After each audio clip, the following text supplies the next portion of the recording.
grief is defiant and stirs deep within us, sparking a profound resistance to a life devoid of emotion. It emboldens wildness and flashes with the power of thunder while remaining untamed and free. As we learn, grief becomes the primary emotion for the soul's vitality. Like love embodies life itself. It resists being gentle and moves us so passionately, leaving no doubt that this emotion erupts from the wells of our soul. In our podcast, we explore this defiance, embrace its wildness, and find peace within its untamed vitality as we live in the hustle of everyday life. Welcome to the Urban Grief Shamans. Join Patricia Jones, a psychotherapist, and John Moyer, a retired paramedic, as we explore the spiritual side of grief. In this episode, we have the privilege of speaking with Ashmeeta Ramamadhov, a resilience and grief support advocate whose life experiences have made her a beacon of hope for many. Ashmeeta's journey through the valleys of rejection, miscarriage, and the profound loss of parents and husband has bestowed upon her a deep understanding of grief and the transformative power of resilience. Hi, my name is Ashmeeta Ramamadhov. I'm a resilience and grief support advocate, an educator, entrepreneur, author, and a lifelong learner.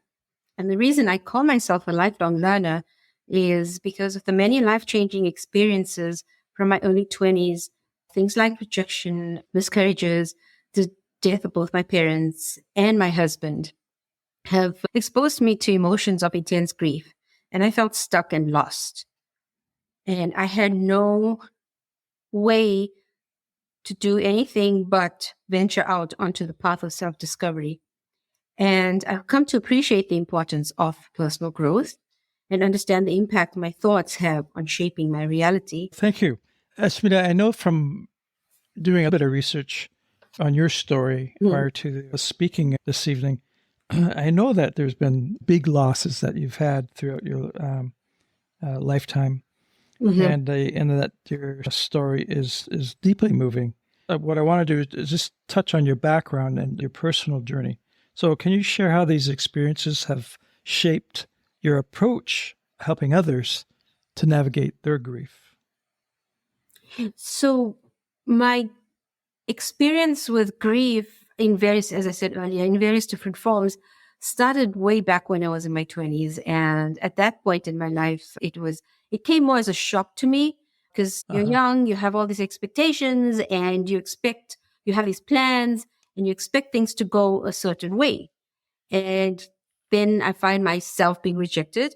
I also find myself having a miscarriage and I am totally lost and taken by that. And I just wanted to hide away, which was helpful in some ways, but also it was not helpful because hiding away is not actually the answer. If I'm hiding for a reason to actually help myself and so that I could get back out into the world again, then I guess that's healthy. But if I'm hiding because I'm afraid of the world and I'm afraid that people are going to hurt me or anything that happens is going to hurt me, then that's a whole different thing altogether. And initially, that is what I was doing. Can we go back several years before your 20s? I was just wondering, we all seem to be stained somewhat a little bit with our childhood or how we interpret the world or interpret our parents and just people that come into us day in, day out. And I was just wondering, what was your childhood like? Where did you grow up? My childhood was pretty normal. What I call normal, that word I use very generally here. It wasn't really, yes, I come from a small family. My dad was an only child. He had to fend for himself from the age of 13, living in a new country all alone with some family friends. His parents left him in a different country other than where he was born. So he grew up having to basically fend for himself. He was living in another person's house, had to earn his keep, all of that kind of stuff. So his mindset, what's important to him, was very different compared to another 13-year-old in his time, in his day and time. My mom came from a bigger family, though. There are 4 sisters, including my mom and a brother, and then her dad had 4 brothers. So she came from this huge extended family system. And in those days, people lived either next door to each other, if not in the same house also. So her dynamics were very different. For my brother and myself, we're just the two. There's just the two of us. Because my dad and mom, they basically had to, it was make or break for them. They started off from very humble beginnings and worked themselves to a point where they were comfortable with whatever they, how they wanted life to be. But for my brother and myself, on the receiving side of that life that they created for us, we had so much more opportunities. They were very open-minded, my parents, even though living in culture that we come from. I'm Indian. My culture is, there's certain ways and things and all that kind of stuff that goes along with living in a specific community. But having said all of that, I really do think that my parents were very accepting and open-minded. Mhm. Were you a strong individual at a young age, like in your early 20s? Oh, yeah. I was Speak. pretty opinionated. I was a little bit of a rebel when I was 16, 17, in my teenage years, but not a rebel in the form of causing trouble that would affect anybody, but a rebel in my family. Yes. I guess I got that from my parents. So even though they were open, it backfired a little on them as well because, okay, we have this kid. We encourage her to speak her mind. We encourage her to say what she's feeling. This is all coming back at us. Sometimes they find themselves uncomfortable. No, this is too much. So after your early 20s, or you started to move through this first, would you say that it was the biggest grief that you've experienced in your lifetime, in your early 20s? At that time, yes, it was the biggest grief. It molded me, it changed me, and it changed all my interactions with anybody that I had any interactions with in the world, especially in that sort of relationships where you needed to be close to someone or something. It definitely. So then after this, it's like the next big event in your life. Was it the loss of your father?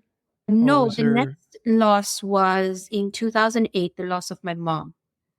That would be a big one. That was my very first experience with death up close and personal because I lost my mother, the one person who was my rock.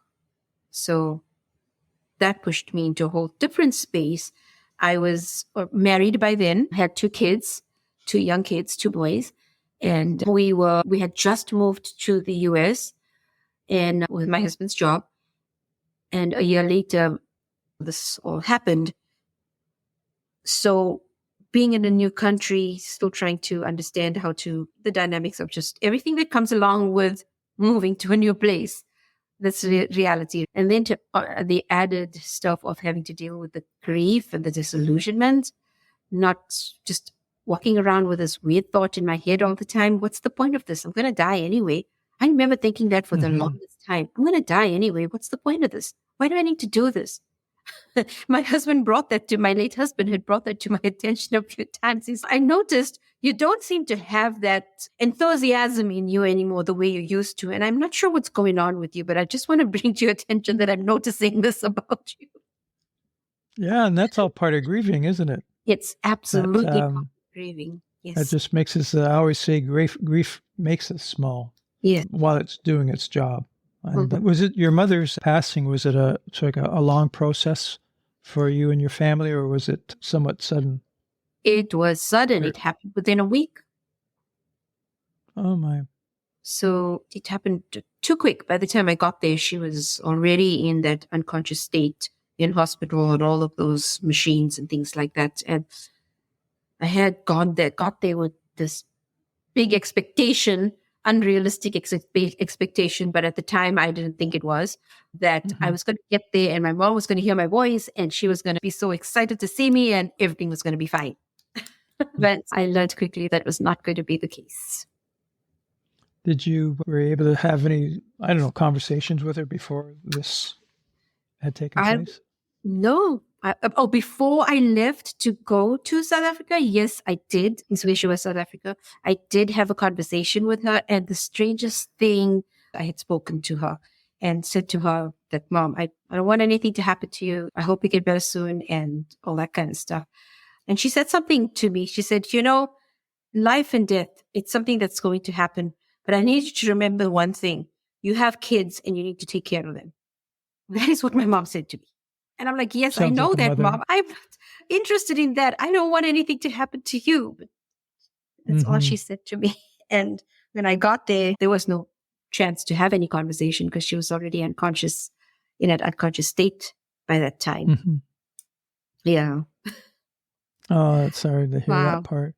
Were you able to communicate at all by holding her? Yes, I got there, I touched her hand and I said, Mom, I'm here. And she just made a sound. And so to me, that was her acknowledgement that she knew I was there.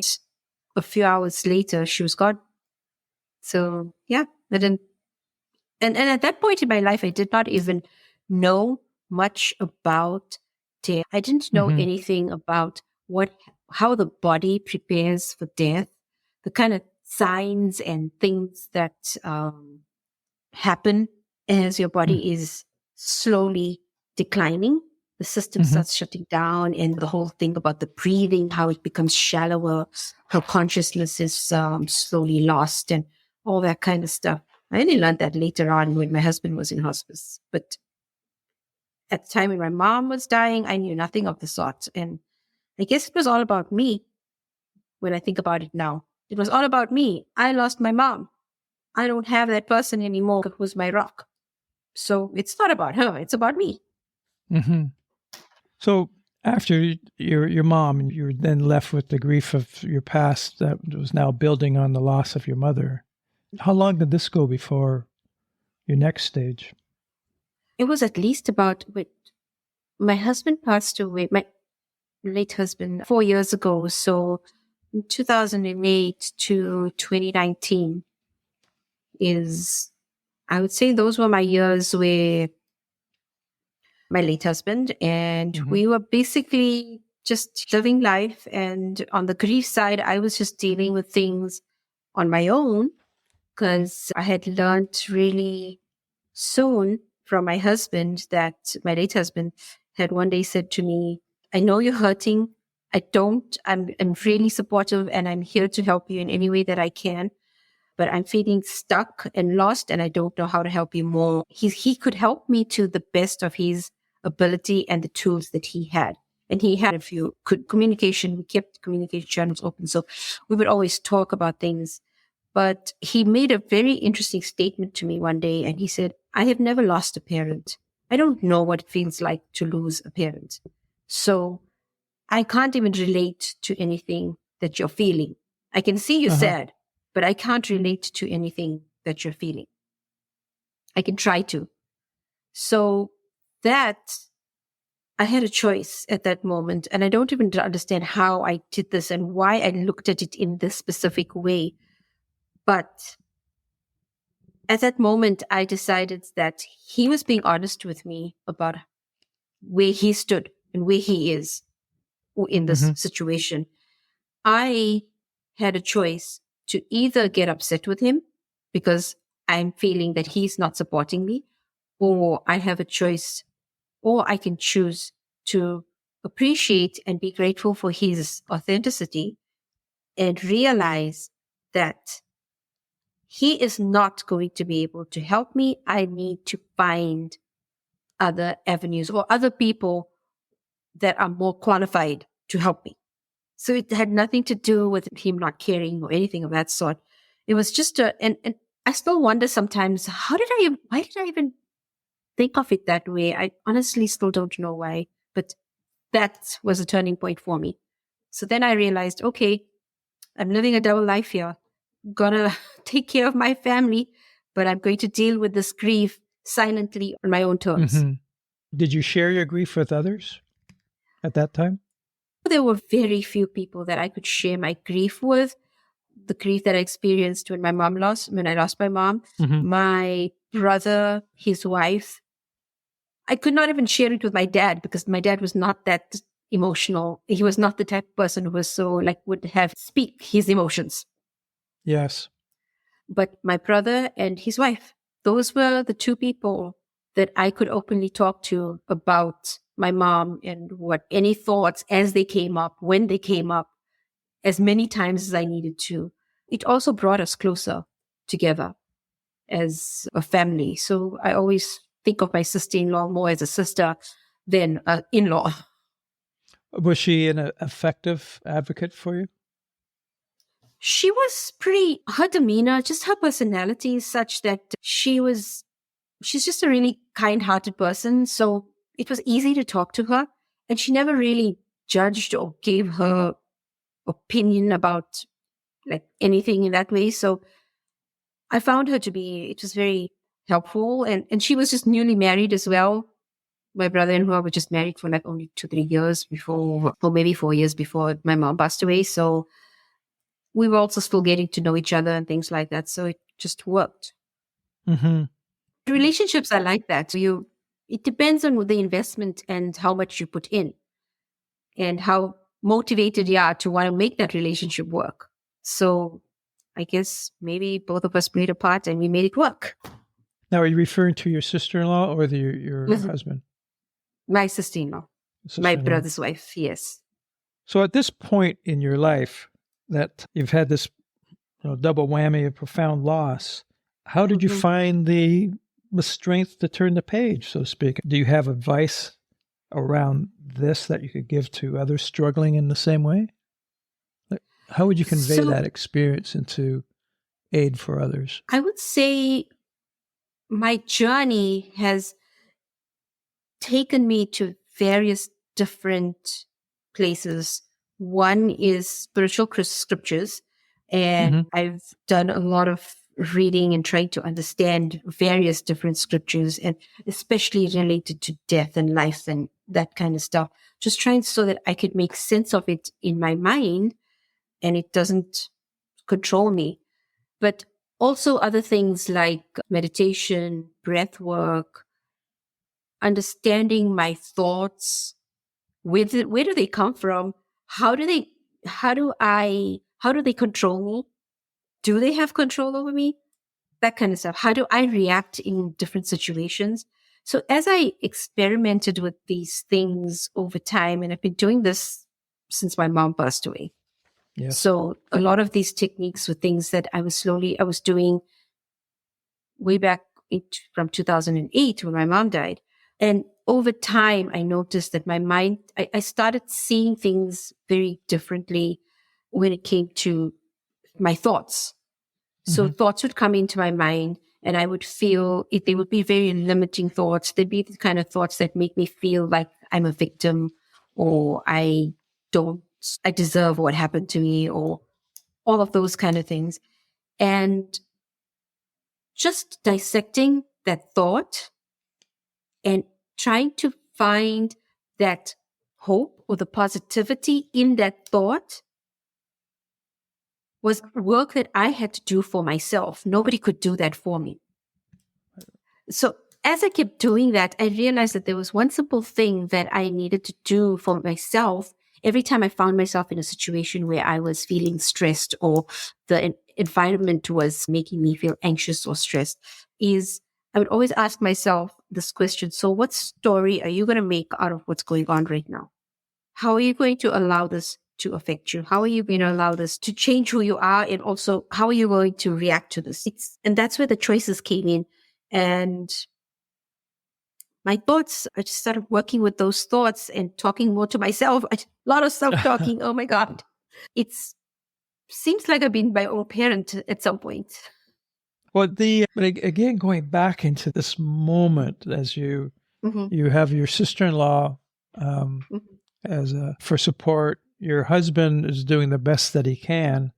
You turn to trying to teach yourself, I guess, from the scriptures would you say in your church? Yes, mostly scriptures in like the Vedic philosophy. Oh, okay.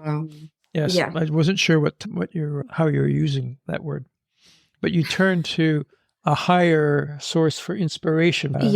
The old ones or the older culture, right? Yes, would be safe to say it would be like the writings of your ancestors. In a sense, yes, it's So how did you boil that all down and move forward with that? Was there something that was organically changing, or were you starting to see yourself differently or seeing the world differently? I was seeing the way I react as my gauge. Previously, I would maybe get emotionally upset by a specific person saying something or behaving a certain way, or I may even feel threatened by a person's behavior or an interaction with a specific person. And over time, I noticed that person doesn't bother me that much anymore.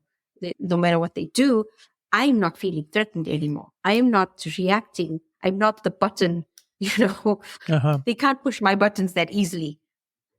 So that is my gauge. I know that when we are feeling vulnerable, we can't share our deepest emotions with anybody. And even amongst our friends, to be vulnerable with, we have to feel safe.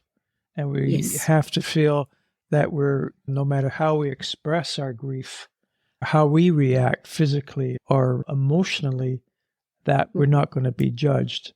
And so therefore, there's fewer people where we can actually feel like that around. Were you able to distill a smaller group of people that you trusted 100%? That is an amazing. In my mind, the only person who can be that is my mother. I have found those qualities of her, maybe one quality in one person, another in a different person, but not one person with all of those qualities. So that then makes my life and makes things a little more challenging in a sense, because I found that I do need to be careful who I talk to, what I say to them, and to what level. I can't be totally vulnerable all the time, because that then I basically am setting myself up for failure in a sense. The only person I can over time I've learned as well, especially after the passing of my husband, that I can truly do that with, and I am still a work in progress with that, is myself. Francis Weller, that we were speaking about earlier, he says that, and I believe this from my experience is true, is that you can't be the container of your grief and be able to grieve at the same time. And that's why we have one or two close people to us that we can share our grief, or we go to grief circles where other grievers become the container for us to grieve in. And so we know we're not going to be judged because they're the same. It's the one thing that we share in this group is deep grief. And so I'm just wondering that I just can't imagine, and I know for myself, I would just shut down and just contain my grief. But then then it becomes unattended grief. And that's when it gets hard and it just sits there in us. And then it makes the soul just fight more at once because it needs to express itself. And we're not allowing that part of ourselves to do that kind of work. And I'm wondering, when did you hit that point? Now that you mentioned that, I'm just reminded of two things that were very helpful for me just immediately after my husband had passed away. But then the pandemic, about 6 months later, the pandemic hit. So it made things even worse. But for that 6 months before the pandemic hit, there were some avenues that I had that were very helpful. The one was grief. It's called Grief Share. It's an organization that offers like a 6 or 8 week program where you meet once a week and go through this workbook. Another one was the funeral home had a social worker that had reached out to me. And when I took her up on her offer, I would meet with her once a week. And the environment and the safe space that she created for me, I felt so welcome there. And I was able to make myself vulnerable with her. A total stranger, but yes, I was able to make myself vulnerable with her. So yes, that did come. And then hospice as well but they do more of the group kind of sessions. So you're going to this group and there's a whole bunch of people there and they're sharing all this various different information with you, which is also super helpful. So I had a one-on-one, and then I had this little intimate group, which was the grief share. But then I had this really huge group, which was with the hospice. So between those three, in that first 6 months, it was pretty beneficial. From that experience, where did the inspiration come then to become a grief advocate? In a sense, something changed in you, and I get the sense that you're discovering some freedom that allowed you to be less clouded.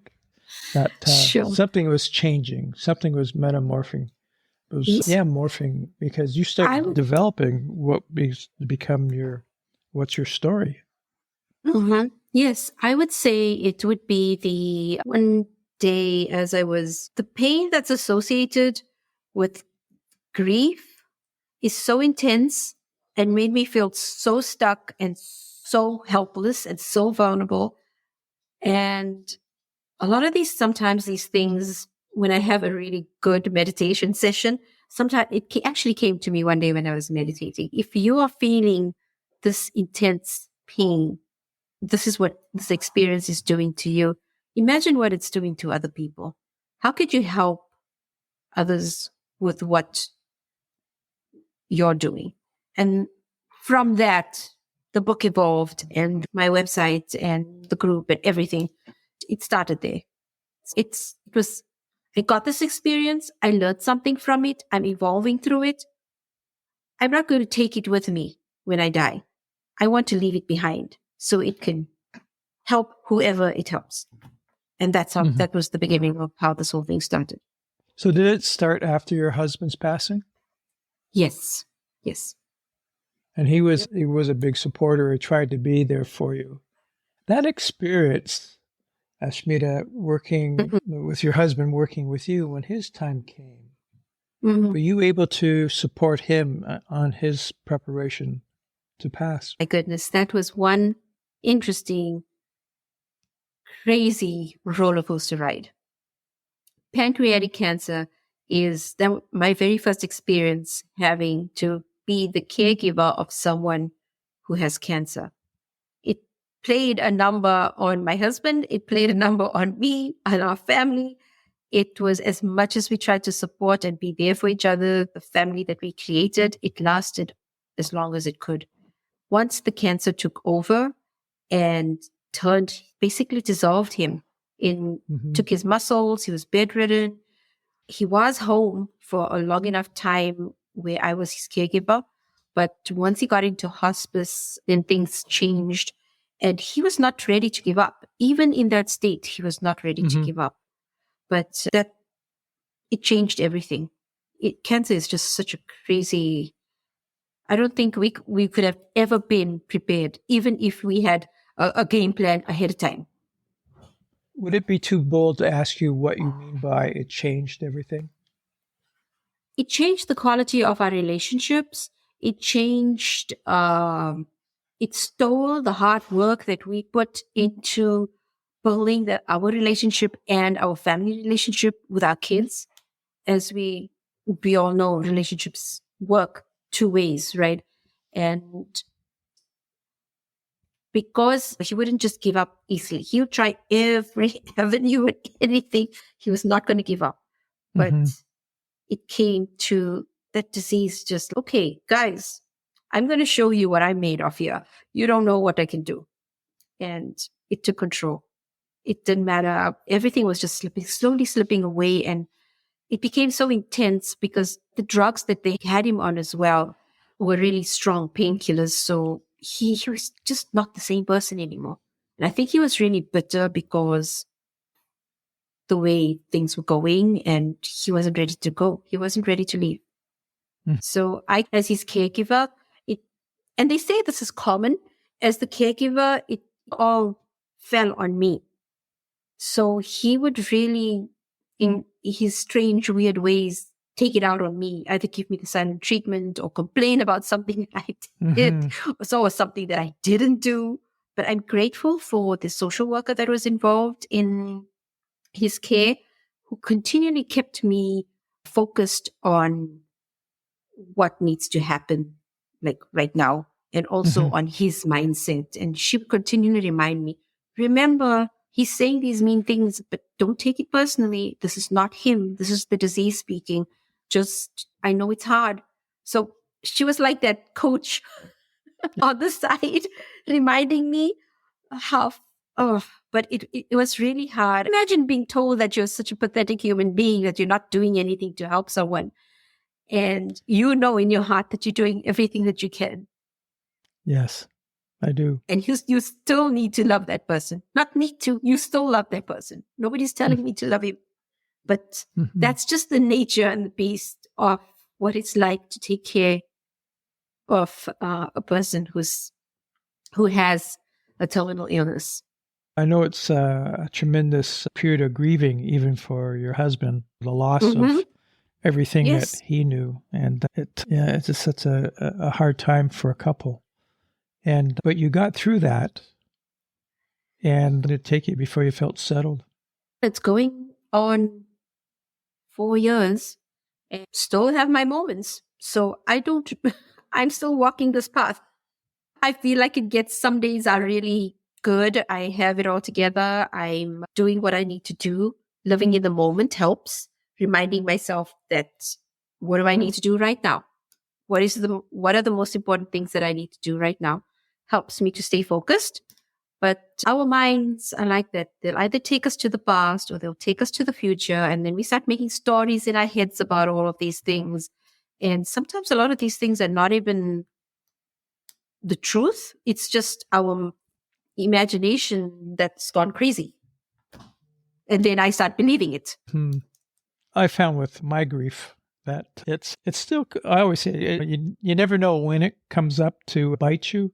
Mm-hmm. For me, I know I had this terrible grieving when my son told me him and his wife were pregnant, that their mother wasn't present. Same thing.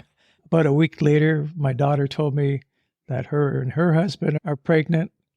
And again, it was just such a joyous moment, but the missing was quite painful for the family, and that she was such the mother from you. So Yes. it just becomes overwhelming, and then it clears and it leaves. And I guess now in my state, I'm grateful for when those moments come, and but I know that I laugh so much more now.